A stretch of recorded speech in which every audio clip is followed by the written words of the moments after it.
અરે રે રે રે આજ પાછું ક્યાંય લગ્નમાં નથી જવાનું.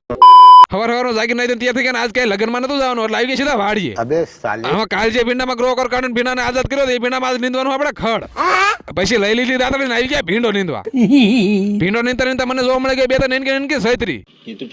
હાલો હું તમને બધા શીખવાડું ખડ ઉમળતા. અને આપણે વાડીમાં કામ કરતા કોઈ આંટો મારવાળો આવી જાય ને એટલે મજા આવી જાય. 2-5 મિનિટનો પોળો મળી જાય ને. લ્યો આંટો મારીને તો તરત વહી જાય. મને પોરો નો ખાવા મળ્યો. મને એમ લાગે આમને કઈ ભીંડામાં ખબર નહીં પડતી હોય ને તોય આંટો મારવા આવતા છે.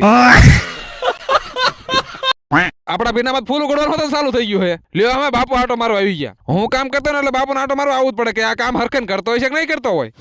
અને બે ભાઈઓ ભેગા થાય એટલે એકચ્યુઅલી બીડી તો પીવી પડે ને.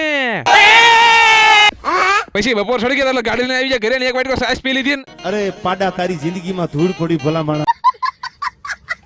વાડી આવીને કરી દીધી મોટર ચાલુ ને આપણે વાળવાનું ખડમાં પાણી વાળીને આવી ગયા શેણા માટો મારવાનો. ઓહો મારા શેણા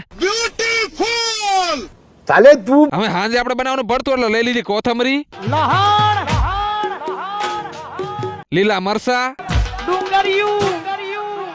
તુવેર, લાલ ટમેટા અને વાડિયા રીંગણા શેકી નાખ્યા. કા પછી આપણું કામ કરતો મોટા પાયા તો હોય. અબ કહા કે જ્ઞાની બાબા પછી ગાડી લઈને આવી જાય ઘરે અને બહાર પરજા રમતી હોય એટલે ઢીંગુબેન ને એકચ્યુઅલી બહાર રમવા તો જવું પડે ને.